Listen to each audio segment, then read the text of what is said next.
Oh yeah. This is what this is for. Masticating. But you know how it is with that thing. You know that thing.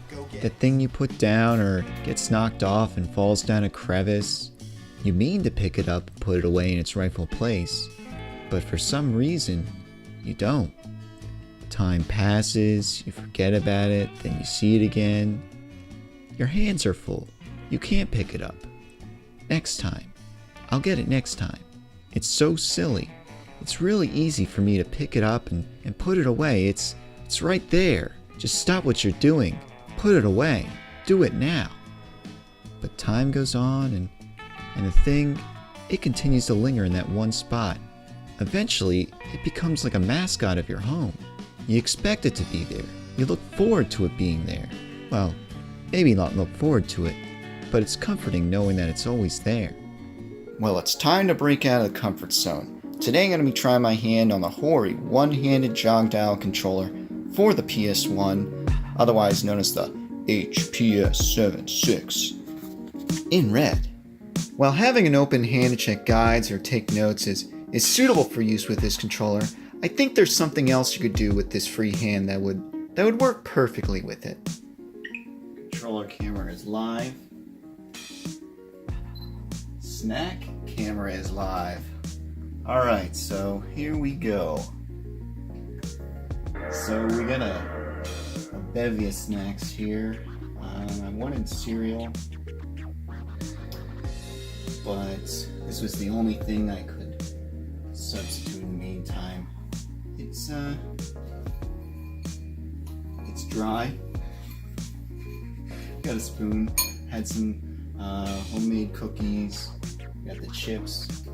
We got some soda here. So yes, this is the closest thing I have. Yes. Closest thing I have to an RPG. You know, it's funny, I have this memory card here and I haven't loaded it up in years. I've transferred all the saves to PS3, so hopefully, hopefully it'll be all good. It's an official memory card, so I suspect it would still work. So I'm at the very end of the game here and I have my pick of any dungeon. But what it's going to do is, when I enter this dungeon, it's going to strip all the cool stuff I have and strip it all away and basically put me back at level 1. Interestingly, there's this trigger on the back here, so I'm not really sure what it does. That does that. That's my X. So I think trigger maps to X. Square. Square you can rotate. Yeah, that was it. You can rotate. There you go, without using a turn. So, yeah, let's see the scroll wheel. It's nice, I guess. Oh, whoa, what happened there?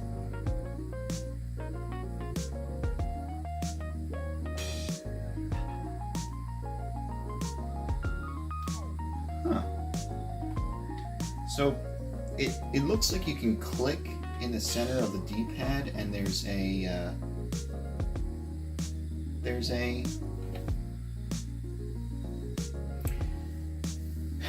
back button, so it must be circle. So clicking the center here maps to circle.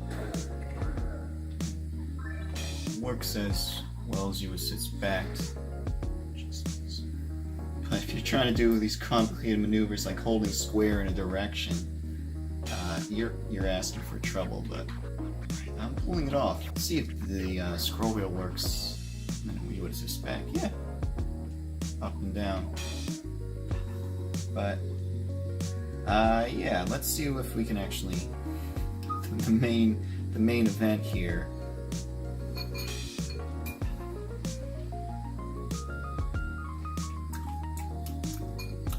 Not bad.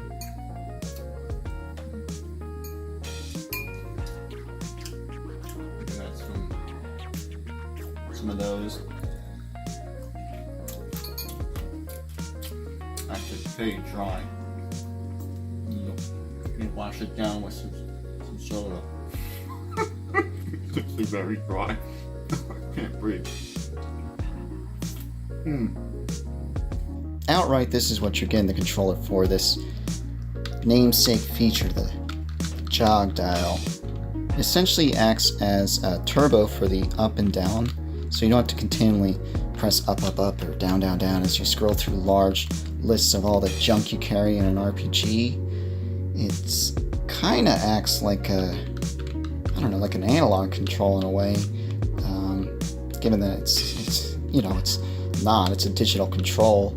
The reason, because you kind of swipe fast and roll back and forth until you gently land on an option, and I don't know, it just gives a more tactile feeling to scrolling, given that each knob here, as it moves, there's like a silent bump or thunk. You can feel it, like clicks. And over time, you can build up a different kind of sensory memory, and you intuitively feel like the required number of clicks or thunks necessary to get to that specific option in the menu. It's actually quite satisfying.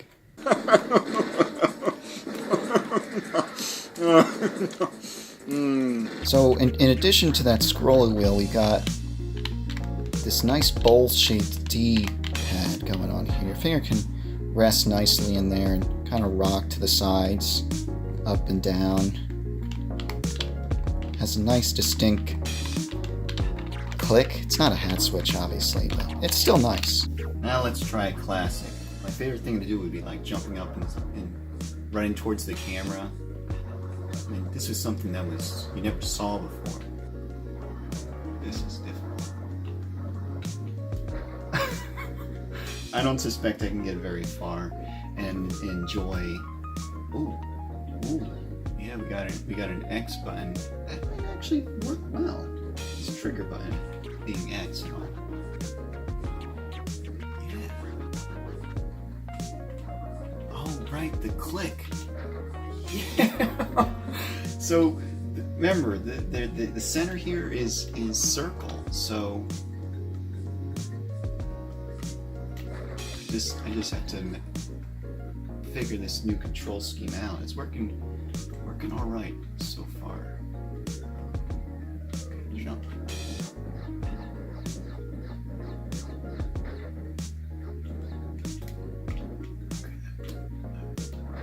Yeah. I don't know why people give this game such a hard time. To me, it's like the perfect introduction into 3D. It retains its 2D platformerness, but at the same time gives you an extra degree of movement. But there's still, you're still stuck to a path. Either going into the screen, you're not really moving so much to the left or right on these types of levels. But then there's ones that go left and right and you don't go into the screen much at all. So it's a very interesting, limited 3D platformer. So we got all our face buttons and our shoulder buttons all at thumb's reach from the center of the D-pad here.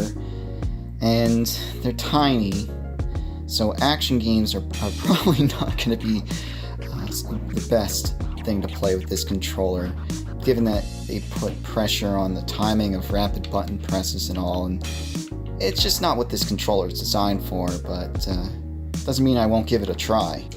I know.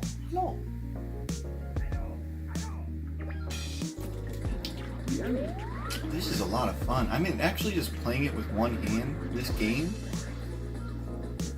is a lot of fun, but I can't, it's kind of impossible unless I could like map a different button. I might be able to kind of use my aim here, but it's the only thing I can do down, but trying to do up is near impossible. Oh jeez, I'm falling off the edge. Yeah, see? And then getting to shoot something.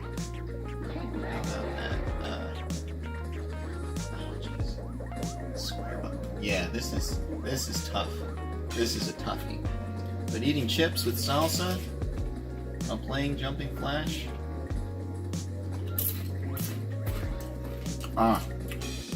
Perfect. Alright, we got a safe space here to figure out these buttons. We got these D and T buttons, which, I mean, I could only think that T means turbo and D means delete, maybe delete turbo? So, let's go into the thing here. I'm going to try assigning the circle button, the back out buttons, being turbo. And now when I press the circle button, it should bring me back out to the main menu. It's like pressing it a million times. Nope.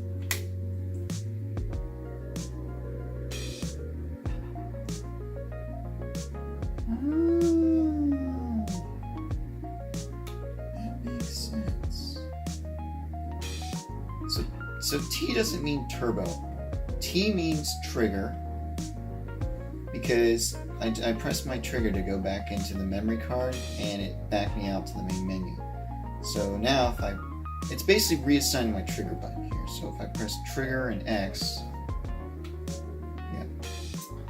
yep. So D must be D-pad or directional pad. So let's assign that to X, see what the heck happens. Yep. Besides these face buttons and the shoulder buttons, all clustered around this D-pad on this little bean here. We got these I got these T and D buttons, and it turns out they map one of these buttons to these mysterious trigger buttons, and the trigger button and the button that's below the D-pad here. So D for D-pad. There's, you see, I can depress the D-pad. So basically, just by pressing one of the buttons, and let's say circle and the T, it assigns circle to T, and then you can just delete it by pressing T and then the trigger button on the back, and do all this in real time while you're playing the game. So it makes it a little bit more easy to never remove your thumb from the D-pad while you're wandering around a map in an RPG and selecting something, examining something, backing out of a menu, whatever. It also makes trying to hack at an action game a little bit more doable. Oh man, I used to watch this thing like I had OCD or something. I mean, that's how we all were though, with the 3D CG movies, Final Fantasy. Final Fantasy blew this away. Come on. It was just, I guess, the combination of the music and the cool visuals.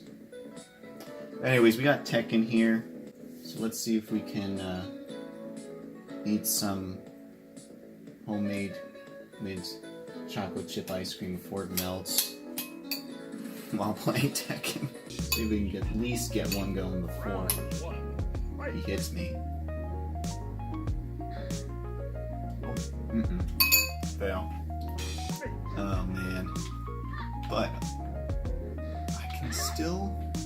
I think you can actually play kind of alright. Dash. Kind of alright.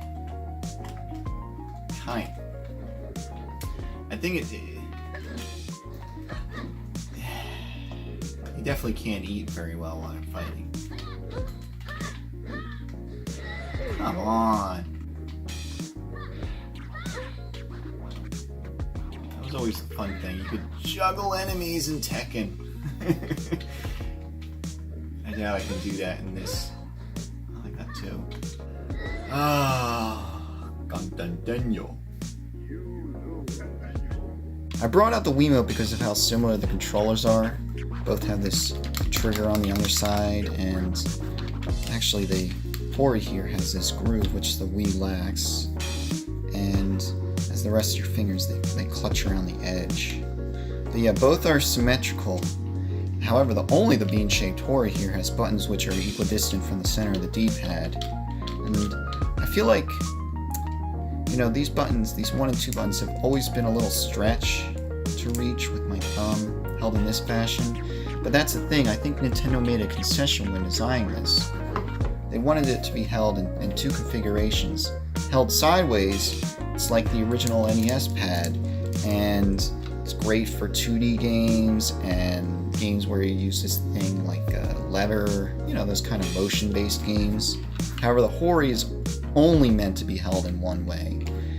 But yeah, it's still comfortable to hold in either hand. Same goes for the Wiimote. So yeah, and I'm fighting this cord right now, but it doesn't really drag when I'm actually using the controller. Very lightweight, even more so than the Wiimote without batteries. So for my last feat of eating, I have the venerable peanut butter and jelly sandwich while we play Wipeout. For some reason my trigger button is now mapped to start. Actually, let's learn what we used in the memory card screen in this game, because I really need the use of that trigger for accelerate.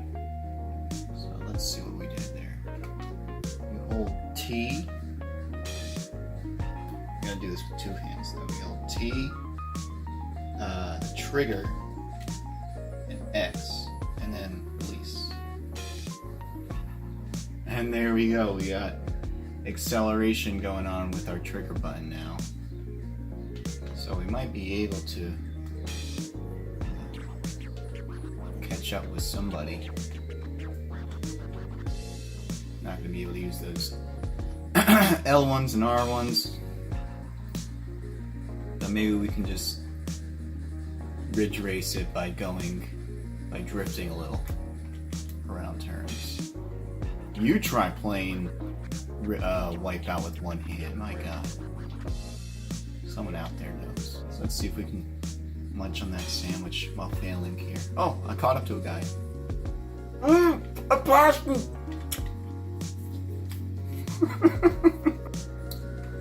You definitely can't excel in this game with the use of with your hand tied behind your back, basically. I'm on 7th. Alright. Well, you can play it if you remap it, that is, but there, otherwise it's just it's a no-go. It's a no-go with this.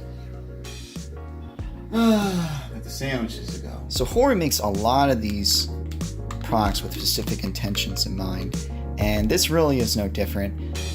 I mean, I only played those action games just to see if I could, but even with the remappable buttons, I only found out about the T and D buttons halfway through playing those games. Maybe if I go back, I might do better at some of them, but it's really not made for games where selecting an action is a pressing matter. RPGs, strategy games, games where you can think and ponder your next move, and maybe consult a guide or game facts. They could have added a third remappable button maybe on the side here or something, maybe when you squeeze the controller, but really this is well suited for your RPG experience here, and very utilitarian, comfortable to hold. Yeah, something that would greatly improve your RPG experience.